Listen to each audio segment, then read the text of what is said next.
Hello, and a very good evening to one and all who's joined us today. I, Marianne, take great pleasure to welcome each one of you on behalf of the Kidney Warriors Foundation to the Warriors Journal Episode 1, where today we would discuss how do we manage dialysis and the journey of a CKD patient. And to begin this evening, I have Dr. Avinash to share a few words with us. Hello friends, it gives me great pleasure to invite you and introduce you to the Kidney Warriors Foundation webinar series.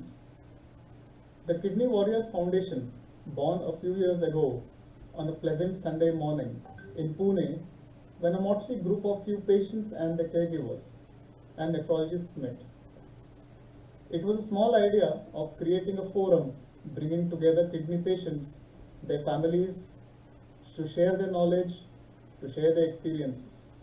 A platform to bring new patients in touch with older ones as a form of support to reduce anxieties, create a source of authentic information, and prevent harm from misinformation.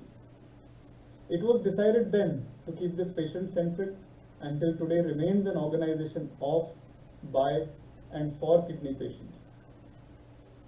A small idea in a short span of time today has transformed into a pan-India organization with local kidney warrior groups in many major cities and towns, with reaches even abroad.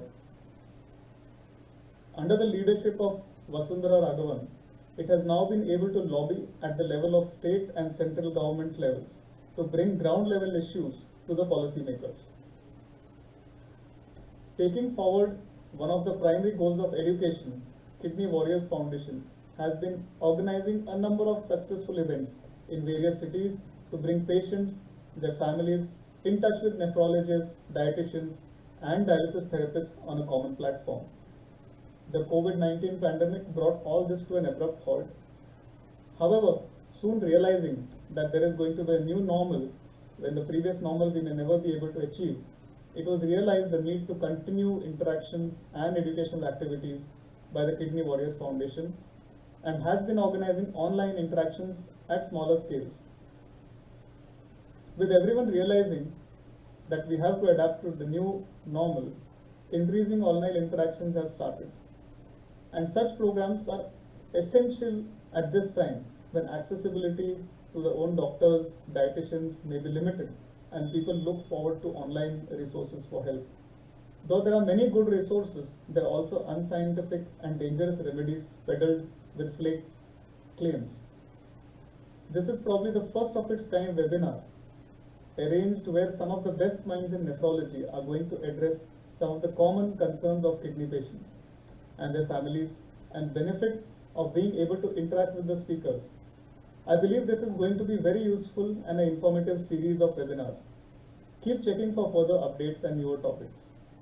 I wish the best to the organizing team and the patients and their caregivers who are going to interact on this platform. Wish you all the best and stay safe. Thank you, Dr. Avinash. Without further delay, ladies and gentlemen, on the Zoom call, and those of you watching us live on Facebook, may I request you in your respective homes to give a big hand of applause as we move on to our speaker for the day. I take great pleasure to welcome Dr. Prashant from Dharma Kidney Care as he will start his chat with us on the right steps to manage on dialysis and the journey of a CKD patient. May I request you all to kindly welcome Dr. Prashant to please take over. Stress or anguish. I'm not using it in a way where it means as a cure or a complete cure. And as we all know, it is very difficult for anybody to accept life on dialysis or life on transplantation and to accept the diagnosis of kidney failure or chronic kidney disease. But even in the 21st century, as we are talking in August of 2020, chronic kidney disease remains an incurable disease, and it will take a lot of effort on our part to manage it. So the path to a happy life, a productive life, a long life on dialysis, it starts with acceptance. We have to accept a few things. One is that it is essentially a chronic kidney disease which has been going on for a few months or few years.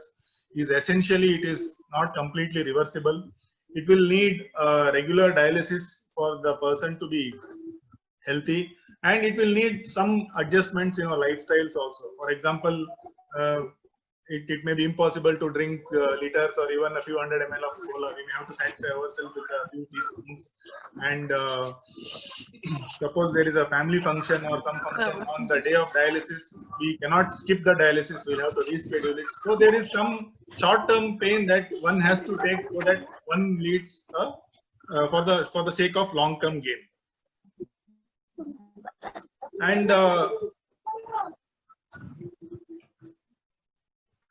preparing well is a crucial aspect of doing well on dialysis.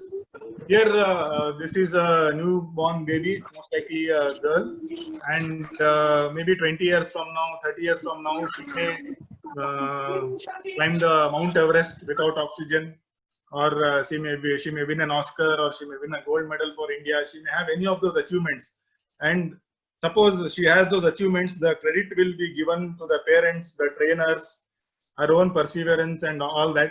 But if we really look at it dispassionately, what will determine how well any child or this child will do over the next 20, 30, 40, 50, 100 years is what actually happened in those 9 months before she actually came into the world. Those 9 months are the most crucial months in this child's life.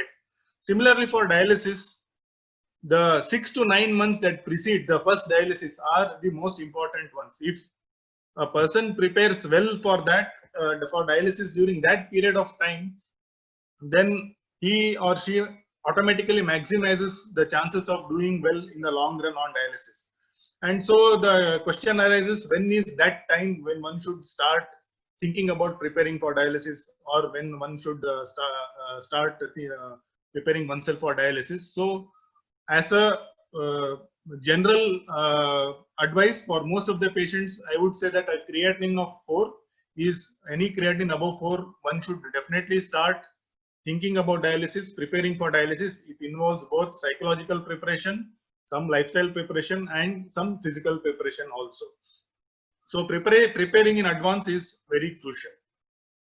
And one of the most important aspects of preparing for the dialysis is to get a AV fistula on time. So I would say that getting a AV fistula on time is probably the most important part of the preparation which I just spoke about.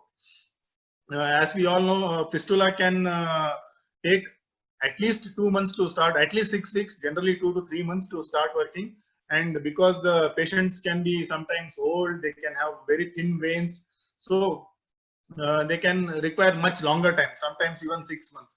So again, those 6 months before we start dialysis, if we get the fistula done, then it will save us a lot of complications and a lot of trouble. A fistula is basically a connection between a blood vessel, between an artery and a vein, that is generally made in the arm, nearer the wrist if possible, or sometimes nearer the elbow. And this is the circuit that will enable us to get blood flows at very high rates, some 250 to 300 ml per minute, which is needed to perform dialysis. The advantages of having a fistula are that, first thing is that you will need much lesser admissions. You will need, it has got fewer complications. We are not putting any synthetic item from outside, synthetic material from outside the body into the body.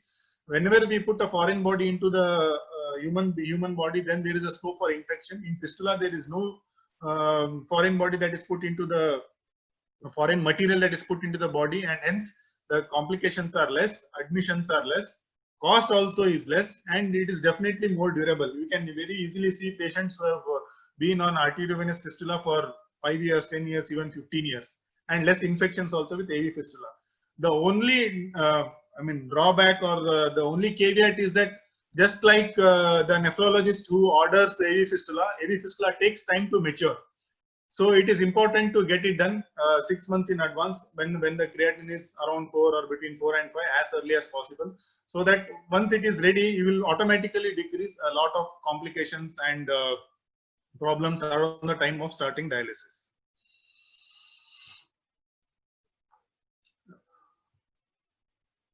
So the next piece of advice that I have is that I am a very moderate or sober type of person, and I don't believe in banning or anything. But if there is one thing that I could ban on the planet, then it would be the temporary dialysis catheters. Temporary dialysis catheters are used when we need to start dialysis urgently. Sometimes when it's an emergency and there are no signs, or when the kidney failure is diagnosed late, then we'll have to put the catheter and start dialysis soon. The only good thing about temporary catheters is that we can start the dialysis almost immediately after putting it. But the vein, the catheter is put in a big vein in the neck. It goes very close to the heart, and within 2, 3, or even 4 weeks, an infection is almost guaranteed, because it's a foreign body that is put into the neck. And since it is very close to the heart, we can have the infection can spread from the catheter to the heart very easily. And since the heart is always pumping the blood, the infection can spread to other organs like the brain or the spinal cord or bones, or almost any other organ. The infection can spread. So it can have a lot of morbidity associated with it. The other thing is that since we are putting it in the neck, and it traverses part of its trajectory in the chest, it can block very big blood vessels of the chest. The chest, those blood vessels are the ones that feed blood to the heart. So it can lead to a lot of blockages in those vital organs. And many times we see that the problems associated with these temporary catheters, they cause more admissions, everything, more of the problems than the kidney failure itself. So avoiding these temporary catheters is a very important part of doing well on dialysis. If I think I have a few more sentences to say about this. So if a dialysis catheter, if there is a situation where a catheter is needed, then I will always suggest that patient should go for what is called as a tunnel catheter. In popular language, it is called as a permacath or perm cath, but I don't like to use that term, because that perma, it gives the impression that it is permanent and no fistula is needed or no graft is needed. So it is permanent only when compared to the temporary. Temporary catheters are definitely temporary. These perm caths are a little more permanent compared to them. So sometimes they can come for a few months, or many times they can be used for a few months. I have a few patients whom I have used who had very poor blood vessels, in whom we have used tunnel catheters for even 4 years or 5 years. So it is a good backup option. Suppose the fistula doesn't get ready, then you always have the perm cath, which can work for a few months or even a few years if taken care of. The only positive point about the temporary dialysis catheters is that they are less costly and they need less effort upfront. Junior doctor can put the catheter when somebody comes in an emergency. But we should always avoid the temptation of using the temporary catheters, even if it is needed to start with. For almost all my patients who will be needing dialysis for a long term, I change them over to the tunnel catheters as soon as possible, preferably within a week. Kidney transplantation is the best treatment for somebody who is having kidney failure. There is no doubt about it. Everybody should try for a kidney transplantation to explore, and they should explore the option of a kidney transplantation completely. And again, this should start in the 6 months leading up to dialysis. I mean, it should start quite early. And if the donor is available in the family, then kidney transplant is always the best. The quality of life with the kidney transplant is definitely much better than being on dialysis. You can work well. Life can be almost normal once a kidney is transplanted successfully. If there are no donors available, then you must consider the option of enrolling for cadaveric transplantation as soon as possible. One mistake that we should always avoid is to wait for things to go wrong before thinking about transplantation. What happens is, once dialysis started, sometimes some things can go wrong, repeated infections or a fistula failure and all that, and that is when we start thinking about transplantation. What happens is, the results of transplantation are best if the patient is healthy. So we must explore the option completely. The earlier we do the transplant, after starting dialysis, or as early as possible, the results are better, rather than working towards this once things have gone wrong. We all know that dialysis can be a financial burden on the family, even on a middle class family. It can be a significant strain on the finances, and but health is always more than wealth, and we should look at all aspects of a question of a treatment before opting for one, and not go for the one that is the least costly, because what happens is generally over time the less cost the treatments which seem to have less cost, they can turn out to be more expensive, not just finance wise but even health wise. So just give an example, suppose a temporary catheter is used instead of a tunnel catheter, which I just talked about. There can be more infections. So with each infection, we need to have blood tests, we need to have antibiotics. Sometimes ICU admission is needed, and another catheter is needed. There can be blockages which will need an angiogram, just like we do for the heart. We may need it for the blood vessels that feed to the heart. They may need an angioplasty. Sometimes even stent is needed, and temporary catheter on one side of the neck decreases the chance that the fistula will develop properly on the same side. So that is one more problem with the temporary catheters, and even with the tunnel catheters. So if the fistula fails, then we may need again a new fistula, or what is called as a graft, or another tunnel catheter. But more important than all these things is the cost that is, or the price that is paid in terms of vitality and health. So what I will advise is that every patient should know what is the correct treatment first, and try to go for the correct treatment. And in these days of nowadays, the healthcare costs are increasing and they are expected to rise. The main inputs into healthcare are, one is the real estate, second one is the equipment, and third one is the human resources of the doctors and nurses. All of these are, most of the equipment is imported, and of course the cost of training in healthcare, especially in the private sector, is going up. So every one of us should have adequate health insurance coverage, whether we have a disease or not. In fact, it is important to have adequate health insurance coverage when we are healthy, so that it can cover for the bad times if they arise. The next thing which I see many patients struggle with is with the diet advice once they are on dialysis. And sometimes the diet can get really complicated. One of my patient's sons, he is a chef, and when I was talking to him, I had a lot of questions whether the patient can consume brown rice, red rice. I even heard about black rice, basmati rice, and so many types of rices. Sometimes it can get, what I mean to say is that it can get really complicated when we go into the minutiae of it. So what I always stress is the 80-20 of diet advice. That is 20% of the advice which has 80% of the effect. And within that, the most important advice that I can give is that we should look at the salt and water consumption. This is the one that these are the two things. By water, I mean water and also fluids, all fluids, sambar, rasam, buttermilk, lassi, everything.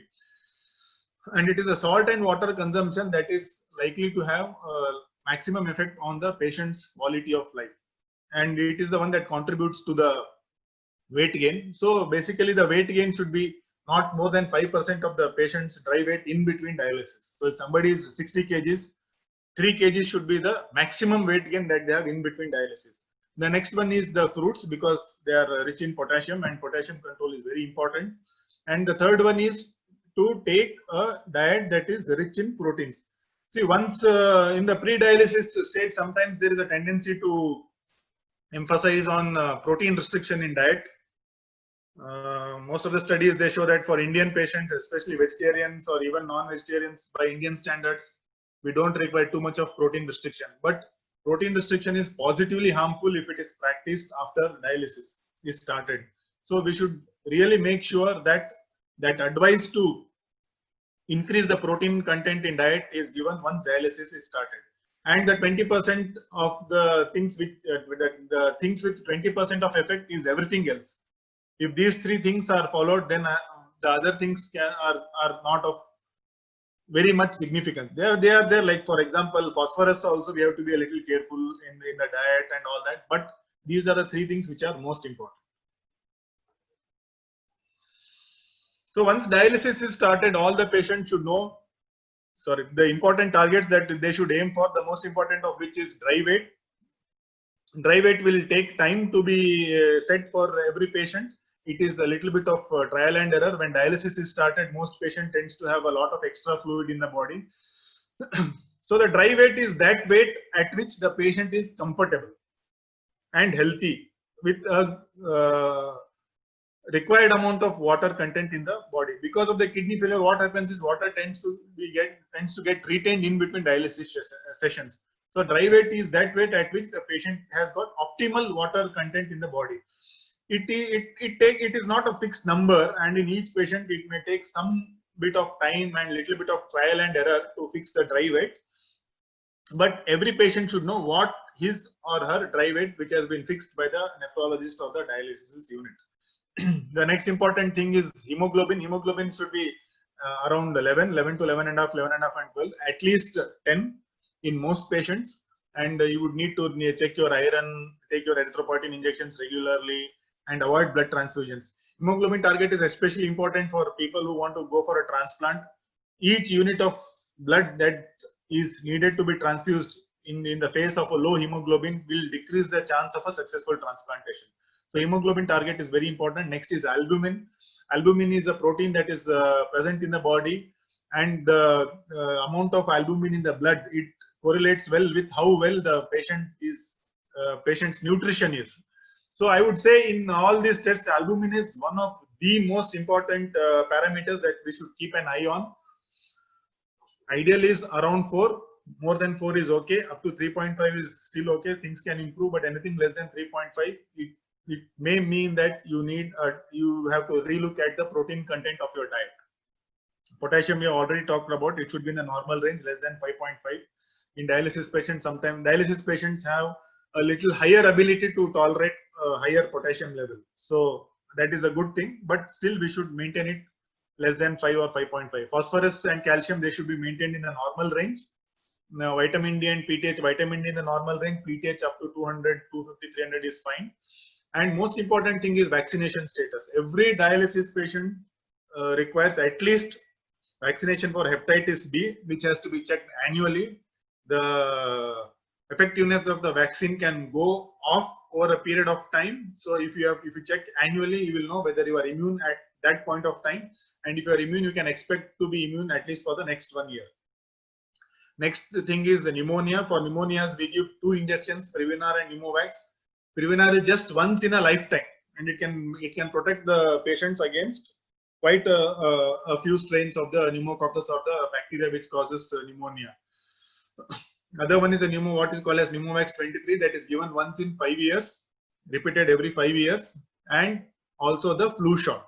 These are the 4 flu shot which is given every year, preferably in October when the flu season starts. So these are the 4 vaccines that everybody needs to be up to date. Other than this, there can be other vaccines which are needed as per indications. Like for example, if somebody hasn't had chicken pox as a child, then they may need a vaccination for varicella or for the chicken pox vaccination. Some people, if any injury is there, you may need a vaccination for tetanus and other things. So these are the important targets that one should know. And dry weight has to be maintained or monitored almost every dialysis, or maybe even every day. The first thing that I tell my patients to buy is a weighing scale. The weighing scale will give you a lot of feedback to yourself about how much water you are drinking, when you are going overboard, when you may need one extra session of dialysis if you are gaining a lot of weight and all that. And you can do it yourself. You don't need to go to a clinic or hospital. So the dry weight has to be monitored at least during every dialysis, or preferably daily. Hemoglobin, albumin, potassium, phosphorus, calcium, these can be monitored every month or more frequently if needed. Vitamin D and PTH maybe once in 3 months. Vaccinations once in 6 months we have to monitor, or once in a year. One thing that I forgot to mention is the iron status, which again based on the requirement it can be monitored. Then one more, the last but one piece of advice that I have is that every patient who is starting dialysis, I'm sorry that most of my points are about hemodialysis, but because 90% of the patients, I'm not telling too much about peritoneal dialysis, but most of these apply to peritoneal dialysis also. Accept the disease, start on time, avoid temporary catheters, or I mean, get the PD catheter at least in time so that you need only one temporary catheter at the most. So almost all of this advice applies to PD patients also. So get proper quality and quantity of dialysis. Both are important, not one. So coming to the quantity, the standard frequency of dialysis that is needed for most people on dialysis is 3 times per week. Suppose somebody is getting less than this, there must be a very good reason for that.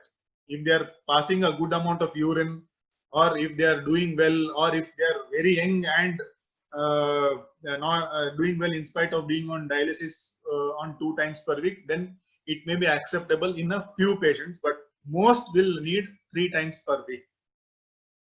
And definitely anything less than 2 times per week either means that they don't need dialysis at all, or they are not getting proper dialysis.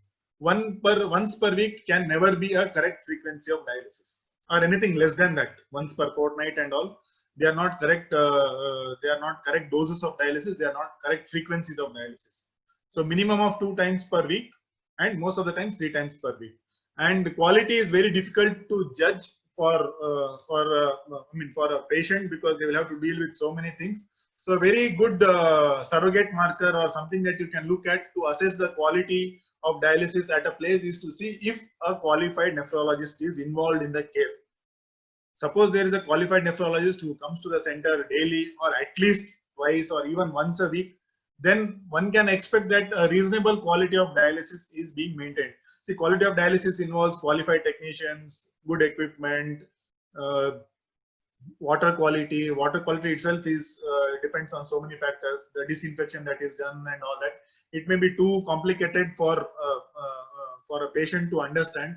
So what I would say is, if a qualified nephrologist is visiting your center or your hospital, then you can take it that a good quality of dialysis is being maintained. And the last piece of advice that I have for both the medical team, I mean, it's for both, not just for the patient, but since I'm talking mostly to the patients, I'm giving this advice that that there should be trust between the medical team and the patients. See, trust is ultimately, it is the glue of life, as the author Stephen Covey has told. It holds everything together. It holds the treatment together. The dialysis patients are under stress. They have to get dialysis 3 times per week. Sometimes there can be problems at the dialysis center, sometimes the equipment, sometimes even with the personnel that we have. It is very difficult to get good, well qualified dialysis technicians. We are always struggling to get well qualified technicians and all that. So it is electricity, water. So sometimes things can be not very satisfactory. So that is when the trust in the medical team is important. And of course, as medical professionals, we also should trust the patients more. And I think the more trust that is there between the patients and the medical team, the better both the doctors are, or the medical team is, and also the patients are. And that starts a virtuous circle where things improve rather than things going down. Yeah, so these are the 10 things. I think I was given 15 minutes, 20 minutes. Oh, I think I may have taken a little more, but thank you all for the patient listening.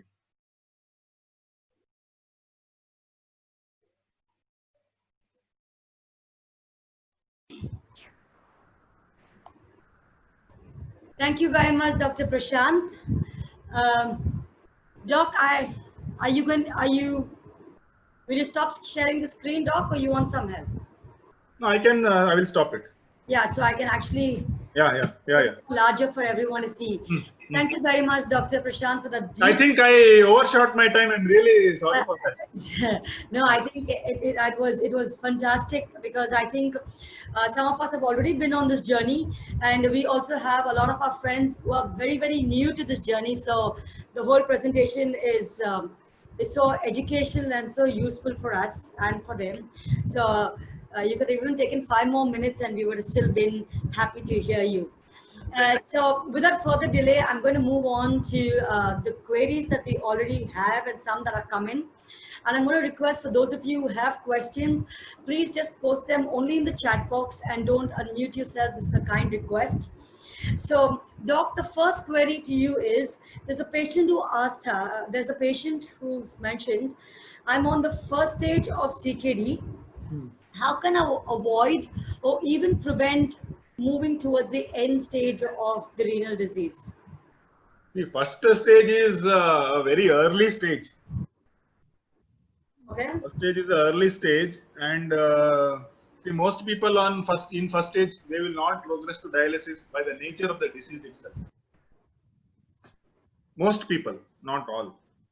Okay. And what can be done to see? I cannot say that do this and you will definitely avoid dialysis. But what I can say is do this and you will decrease your chances of starting dialysis, or even if you start dialysis, you will start it from a strong place where you can take the stress of dialysis.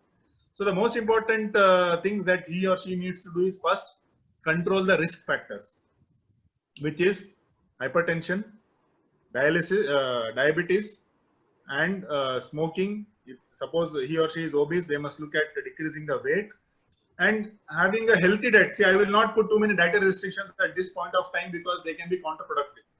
At such an early stage, you may end up making yourself malnourished rather than helping yourself with a kidney disease. So look at the risk factors, control them, follow up. If he's really in stage 1, then they can, even if they are far away from a nephrologist, they can follow up even with a physician. A physician can manage this stage very well, good physician. And suppose even in spite of this, the kidney disease progresses, then whatever I said applies. But I hope that it doesn't come, because by the very nature of the disease, most of the people who are in stage 1 will not progress. Thank you, Doc. My next question is, you did mention to us the importance of fluid restriction in the renal disease. So we have a patient who asked us, why is fluid restriction so important in the end stage of renal disease? And does the fluid restriction differ from patient to patient? Yeah, the fluid restriction, of course, it differs from patient to patient. See, what happens is that in spite of kidney failure, some patients, they can have a very good urine output that is maintained. So somebody can have a creatinine of 10 and still have a urine output of around 2 to 2.5, even 3 liters. So that urine output may not be good enough to take care of the wastes in the body, but it is good enough to take care of the fluid requirements or the excess fluid in the body.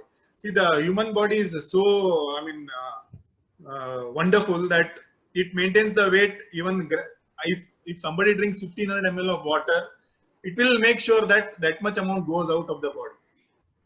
So it maintains almost ml to ml account of the amount of water that is ingested. So if somebody is having a good amount of urine output, we can be more liberal with them. On the other hand, if some people can have, especially once they are on dialysis for 2 years, 3 years, 4 years, the urine output can come down to almost 0. So after that, what happens is every drop that is ingested, it goes to the bottom line, which means it will get accumulated in the body, almost every drop. Leave aside sweat and stools and other things. So almost every drop, every ml of water, it remains in the body. And the body has got a limited capacity to keep that extra fluid inside of itself. So suppose somebody is 60 kgs, 10% up to 66 kgs is fine. Anything above that, the water first accumulates in the legs, then maybe in the abdomen, then finally it will come into the lungs. So it is when that water comes into the lungs that it can make it very difficult for the patients to breathe, and it can lead to a lot of problems. So maintaining fluid restriction so that even that extra fluid that is there in the body doesn't come into the lungs, that is very important. So the more the weight gain, the more chances that it will come into the lungs and create problems. Okay. Doc, we have Aryan who's just sent us a message, and he says that he is stage 4. Would your advice that you gave for the stage 1 person be the same for him who's stage 4 to avoid getting on dialysis, or you want to give him any other advice? No, stage 4 is unfortunately it is closer to stage 5. The stage 5 is the stage when dialysis is needed. So stage 4 is the stage that is just before that. See, stage 4 is actually it is a large stage in the sense that the kidney function can be anywhere from 15% to 30% of normal at that stage. But most people on stage 4 should start thinking about what I have told in the presentation. And see, when exactly somebody will need dialysis is not possible to predict. And the more we get into this prediction game or this prediction play, it becomes difficult. The best thing is to be ready whenever, to be ready so that whenever it comes, you are ready to start dialysis or even transplantation. So RN should first thing he should do is he should follow up regularly with a nephrologist. That's the first thing that he should do. Second thing that he should do is he should discuss with a nephrologist about transplantation. Transplantation is always comes first before dialysis. And third thing is, suppose his creatinine is in the range where he might need dialysis, anticipate starting dialysis in the next 6 to 9 months, he must think about his options. And I think a point that you mentioned when you started your presentation, acceptation, accepting that this is the time that I move on to actually start my treatment instead of living in denial and thinking probably I have more time. I think that's where a lot of patients, at least I'm a caretaker, and I've realized that when my husband was in stage 4, he was not ready to accept that it was time for him to start dialysis. So he kept pushing. So I think that It's acceptation. difficult for anybody, but Yeah. somewhere we'll have to find that strength inside ourselves to Absolutely. accept it. Because that acceptance is actually 90% of the treatment. Once you accept, everything flows by itself. Once you accept, you get the fistula, you avoid temporary catheters, you take care of things, you start dialysis from a strong position and all that. So that it is 90% of everything actually. And if that is there, it becomes easier for patient, for the family, for the doctors, for everybody. It becomes easier. Thank you, Doc. Aryan, I hope you are happy to hear your answer and wishing you all the best on behalf of the community. Doc, somebody has asked us that I am new to dialysis. In that case, how many dialysis would I need on a week? And based on your answer, I would ask you the second question. See, as I told, it is 3 times per week. That's it. Whether you are starting it today or you are already 4 years on dialysis, 3 years on dialysis, 3 times per week is the standard. See, just like we have breakfast, lunch, and dinner, that is the standard. Okay. Suppose there must be some good reason for somebody to eat only breakfast for 1 month, for months on end. So in the same way, there must be some good reason for somebody to get either less or even more dialysis. Some people, if you start with 3, sometimes very old people, they have a lot of heart issues, they retain fluid very easily. Sorry. They may need even 4 dialysis, sometimes daily dialysis and all that. But what I will say is almost 85 to 90% of the people will need 3 times per week. So that should be the standard. Whether you are starting it or you are 1 month into it or 1 year into it or 3 years into it, that is the standard, because that is the amount of waste that the body generates. Okay. Whether you are starting it or you are this thing, the amount you will eat, the amount you will drink, the amount of walking that you will do, it will all be the same. So the amount of waste that are generated will be the same. So the dialysis frequency or the dose is relatively fixed. That is what I will say. The next question that came on about the number of dialysis we do, the patient is already on dialysis and says that they're very curious. How do the number 3 times a week actually come in? Because we all know we do thrice a week dialysis, but why thrice a week? Why not 4 times? Or is that it was a research done or a study? There is actually a lot of studies which have been done. There is a lot of studies. See, initially, of course, when any new dialysis has been there for more than 50, 60 years now. So, Okay. in fact, when dialysis came, there used to be committees in the US. There are so few machines that there used to be committees which would say that, okay, you can get dialysis and you cannot get dialysis and all that. So, it is empirically or by experience, they started it as less frequent, and then somewhere around 3 times is what has gotten fixed. There are many studies which have looked at different types or different frequencies of dialysis, and it has been observed that 3 times per week is what people need to maintain that adequate health or adequate clearance of urea, adequate clearance of creatinine, hemoglobin, what all the targets that I showed, no? they are found to be better achieved in people who get 3 times per week dialysis. Okay. Our next question is there's two questions I'm joining together. The first person has asked me, my sugar level drops during dialysis. Can you please tell me why? And the next question is, my BP level drops during dialysis. Can you please tell me why? Yeah. See, the main reason for the BP to fall during dialysis is if their weight gain is too much. See, like I told you, there is a limit to which the body can take extra fluid. And there is a limit at which we can remove the fluid out of the body also. For example, suppose somebody's dry weight is 60 kgs and they have missed 1 or 2 dialysis for whatever, for lockdown or some other thing, and they came to us when they are weighing 70 kgs. So they are 10 kgs above their dry weight. We cannot remove all the 10 kgs in 1 hour or 2 hours or 3 hours or 4 hours or even in a day. It will take us time to remove that water. So there is a limit to which, to the rate or to the amount of water that we can remove from the patient's body in 4 hours during one dialysis. Suppose the weight gain is too much, 3. The more it goes above 5% or even something like a 15 ml per kg or above 5%, for a 60 kg person, suppose it goes above, the more it goes above 3 kgs, the higher the chances that they will have a low BP, because a lot of fluid is removed from the blood and from the body. That is the most important reason. There can be other reasons, like sometimes a weak heart can be the reason. Good heart function is needed to maintain blood pressure during dialysis. Sometimes there can be, especially when we are starting dialysis, there can be overdosage of the BP medications. So these are the few reasons for which blood pressure can go low during dialysis. Then, as far as sugar is concerned, there can be a few reasons. The most important reason is that they didn't have a meal. They didn't have a proper meal either in the night if they're in the morning or the meal preceding the dialysis. Second thing, the appetite is very low. They are not eating well. Second thing is that they have taken insulin that may be a little higher dose. See, what we observe is that many patients, one common feature that we notice is that once they start dialysis, the need for insulin comes down drastically or it stops altogether.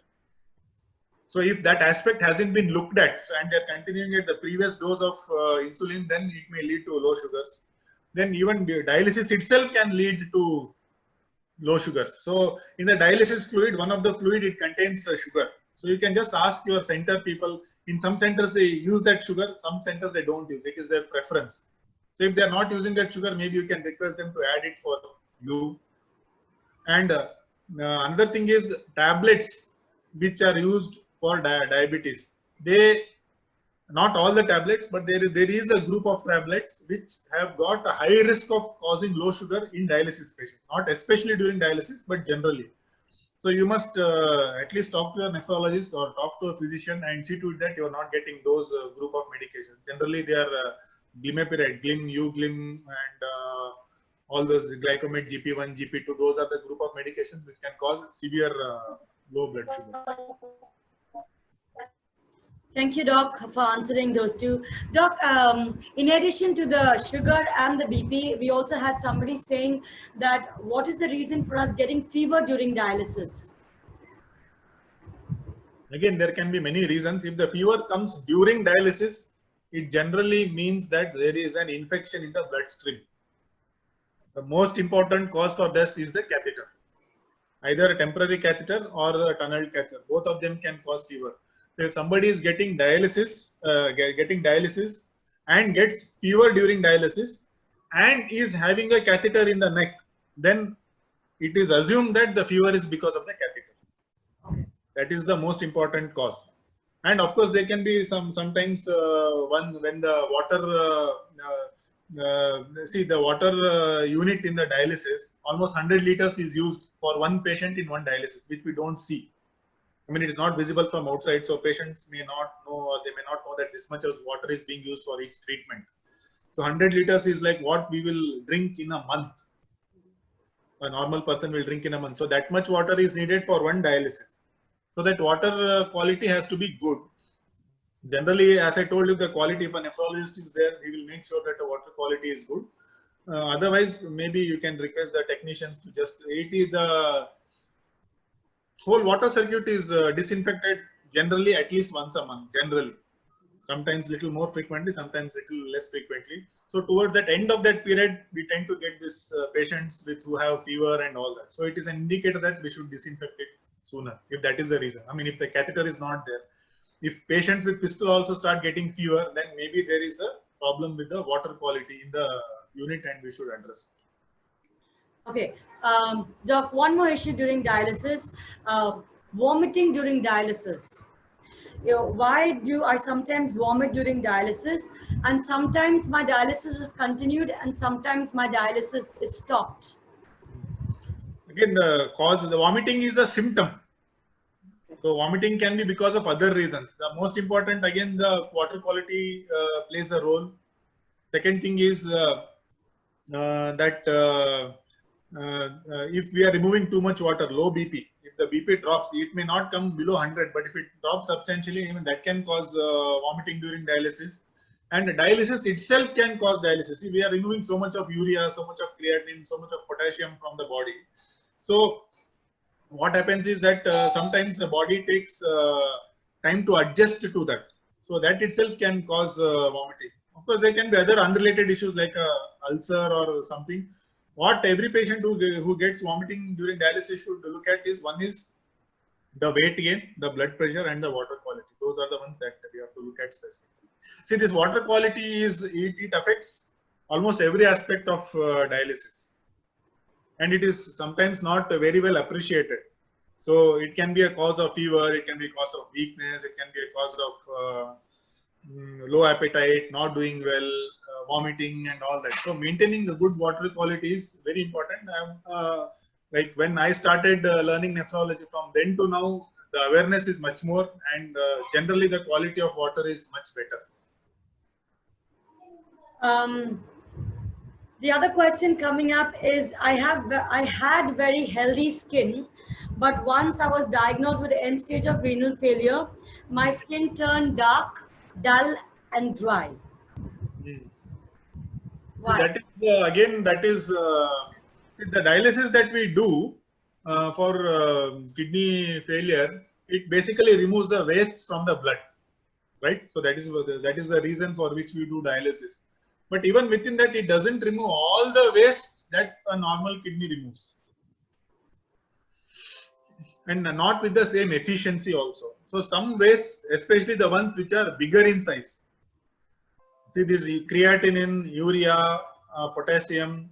So most of these are small molecules, so they can be removed by the filter because the pores within the filter are small. Some of the larger molecules, they are not removed. So these are the ones. These are not so threatening to life, the larger molecules, but they can cause these type of effects.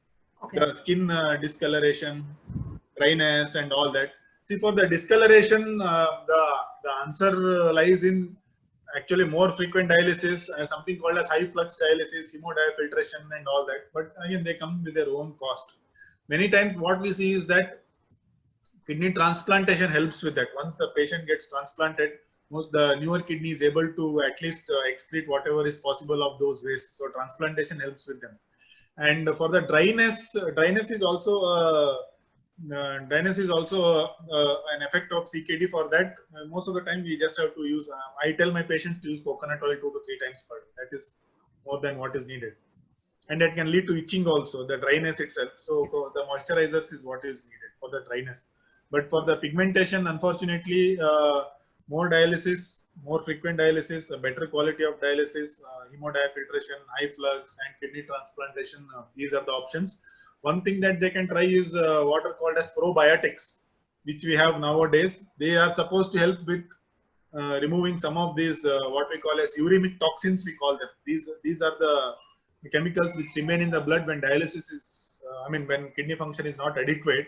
So these are tablets or oral medications which can help us to remove some of these toxins out of the body. So they can try that and see. Thank you, Doc. Doc, our next question is on fistula aneurysm.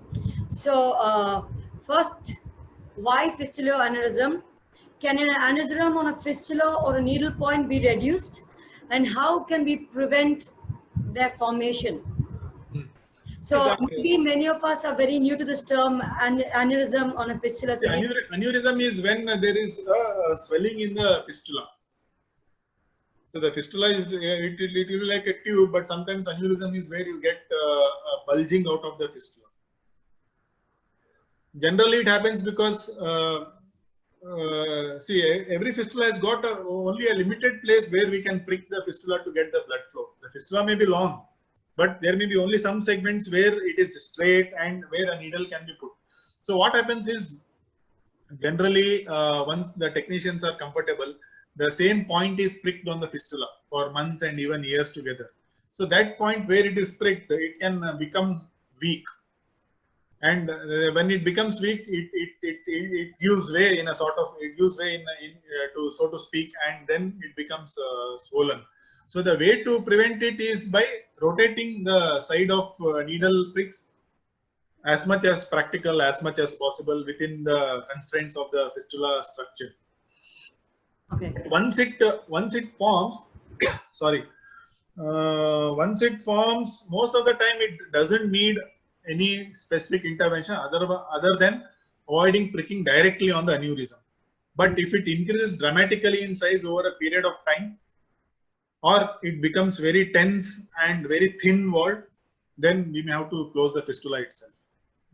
Closing the aneurysm is a little challenging task. And sometimes what can happen is central blockage. So as I told you, the temporary catheters, they can cause blockage in the neck or in the chest. So the blood tends to get pooled in the arms. So what happens when the blood gets pooled is that it encourages the aneurysm to grow. So that could also be one of the factors that is encouraging the aneurysm to grow. So we have to look at all of this. If it is too big or too tense or too thin, then the only option may be to close the fistula and get a new one. Okay. The more important thing is to avoid its formation by rotating the site of the puncture. Okay. Thanks, Doc. That was, I think a lot of us had this query for a long time. Thank you for answering that. Yeah. Doc, we had a couple of them already asked us this question, and some of them have put this question on my chat as well. This question is going back on dry weight. Okay, I think Amitav has asked us is, once the doctor fixes the dry weight, is that the fixed dry weight? But we also understand that it is not the fixed dry weight for those of them who have already been on this journey for quite some time. In that case, a patient who's just gone on dialysis for 1 month wants to know that if my weight goes up in few days, say by 2 kilos, and my dry weight is obviously increased, in that case, will they be taking out extra fluid from my body, and will that be okay? So that's what the thing is. Dry weight is it is a trial and error method. So even once we fix this thing, only once we keep seeing the patient over a period of time, that is when we fix the dry weight based on the so many parameters. But definitely it is not the fixed weight. For suppose somebody's dry weight is fixed at 58, it doesn't mean that it is 58 forever.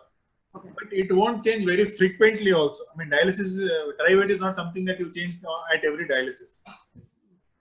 Okay. You may change it maybe once a month or whenever there are symptoms, something like that. So we assess our patients once a month and then fix the dry weight.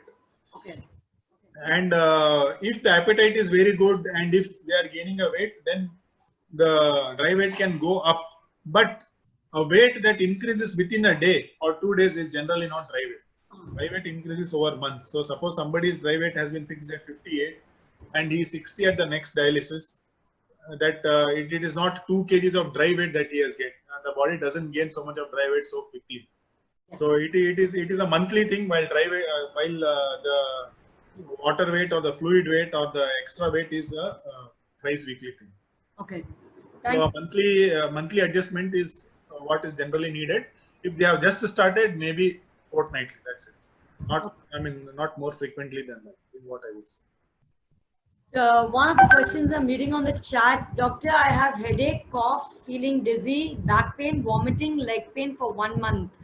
How can I prevent or any medications on them? I think this is Aryan once again. So I think he's the person on the fourth stage. So do you have anything to tell him, doc, or just to? No, I mean, if he's having so many symptoms, then maybe he should look at all his parameters: calcium, phosphorus, Okay. hemoglobin. See, creatinine is one thing which we cannot change easily. See, that is one more disconnect that is always there in between doctors and patients, in the sense that, see, there is no medicine or there is no this thing which can reliably bring down the creatinine. But that is where all the focus is. A creatinine is 4, 4.5, 3.5. We get stuck in creatinine and neglect all the other important things. Because creatinine is not something that we can change so easily. I don't think we should put so much focus on this, on creatinine. We should put more focus on the hemoglobin, albumin, calcium, phosphorus, what are the other things I told you. So if he is having so many symptoms, he should look at his blood pressure, whether it is well controlled. If calcium and phosphorus, if he's having a lot of body pains, his hemoglobin. So if all these things are optimized, then I think he may feel better. So he should look at these things rather than only at the creatinine. I don't think creatinine will help him in any way. Doc, I think we're running short of time. I'm just going to go on two last questions. One is, how do we know, how do you diagnose if the AV fistula is properly developed? Properly developed. So, I mean, just before using it. See, one thing that I will tell anybody who has a fistula is just put your hand on the fistula once a day. So that if it gets blocked, you are aware of it before you go for. What happens is, when the patients come for the dialysis, we notice that the fistula is blocked. Okay. So they need dialysis on the same day and the fistula is blocked on the same day. It becomes a little hectic. Even if one day, if we get a 1 day's notice, then we can try to see what can be done, whether the clot can be removed or whether we can put a temporary, whatever it is.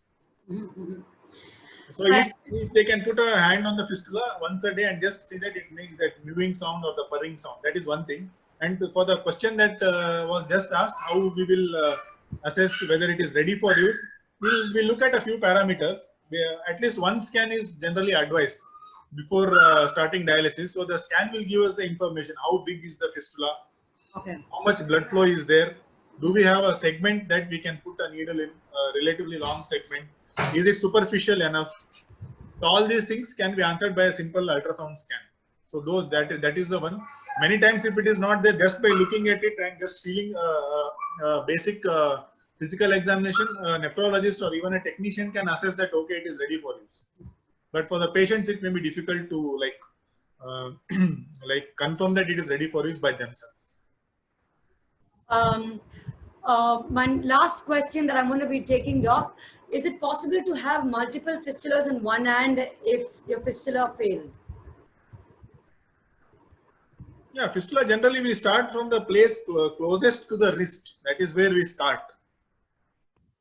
So what happens is, suppose the one near the wrist doesn't work or doesn't work, or it stops working after a few months or a few years. See, around the fistula itself, we can create at least 3. Around the wrist itself, we can create 3 different types of fistulas, or at least 2. Okay. Around the wrist. Wow. And around the elbow, again, at least 2. Okay. So totally 5 fistulas we can create in one hand, and it is one after the other. So first you go very close to the thumb, the valley between the thumb and the index finger towards the wrist. That is the first place.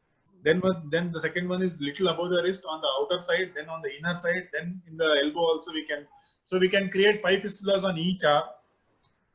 And again, Mr. Aryan, who was asking me questions, for him, what I will tell is that he should guard his veins very meticulously. Each vein in each arm is like a 60-40 side. That is what I tell my patients. You should not use these veins for small things like taking blood samples or giving some chota mota injections and all that. No, these blood vessels are very valuable. Please keep them for your fistula when the time comes. So Aryan is a little kid in our group. He's about 8 to 10 years old. 8 to 10 years. Yeah, so he's the one asking these questions. He's very smart. It is meant for his parent, also for him, but also for Yeah. Doc, sorry, this will be my last question before we close on our talk show for today.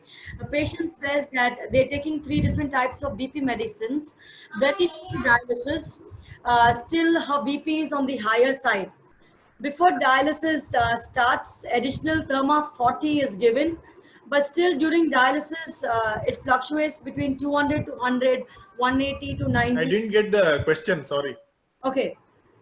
The patient says they're already taking 3 different BP medicines, but during dialysis, the BP is still on the higher side. Are you there, doc? Can you hear me?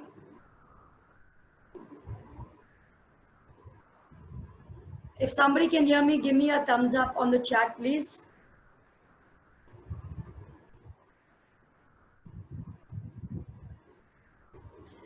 Thank you. Okay, so I think we'll wait for doctor's internet connection to come back. Thank you. For all those of you watching us live on Facebook and have queries, we'll take it down, and probably in the next chat show, we will get back to you with giving you your answers. But for now, we're just waiting to have Dr. Prashant back. And as we all know, technical glitch has now become a part of our life. So we'll take it with that smiling faces. Thank you, Deepak, for giving me that smile. Thank you. And we're still waiting for Dr. Prashant to come back.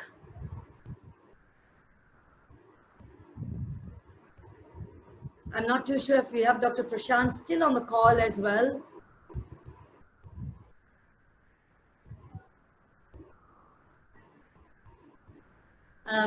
However, we will not end the session without Dr. Prashant coming back, because we definitely have to say a big thank you and a big bye-bye to him. But for those of you on the chat, we will not be taking any more questions until our next meet with the next talk show. And yeah, we have Dr. Prashant back.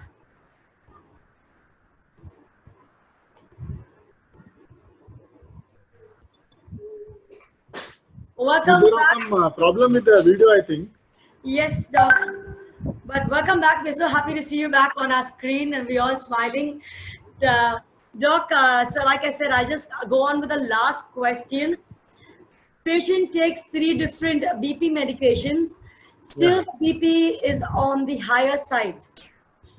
See, when the BP is on the higher side, then first thing is that the dry weight needs a reassessment. Okay. That extra fluid in the body, it can lead to high blood pressure, so it needs a critical look. Okay, And Doc. second thing is, most of the dialysis patients, unfortunately, they are prone to high blood pressures. So many of them, they need a little higher dose or a stronger medications and little higher dose to control the BP. Third thing is that he or she should look very carefully at their salt intake. Many times what we see is, once the salt restriction is practiced, the BP comes under control very easily. Well, thank you very much, Dr. Prashant, for so patiently, so humbly, and so lovingly answering all our questions, and of course, for so beautifully taking us through the journey in which our journeys could be more easier if we follow a certain protocol. And as we have rest of our community out here, wherever you guys are, I'm going to request you to please give a big hand of applause to Dr. Prashant and show some love on your chat. And once again, on behalf of our community, and we'd like to say a big thank you to Dr. Prashant for joining us today and being a part of our first episode of a Warrior's Journal.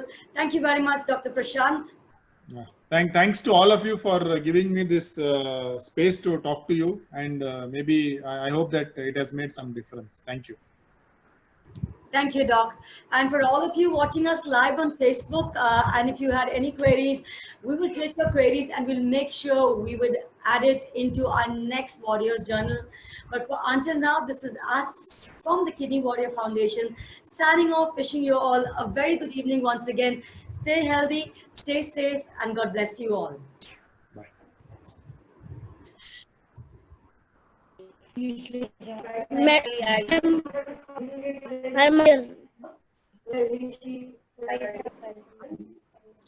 you, Mariam. Thank you, Mariam. Thank you. Ma'am.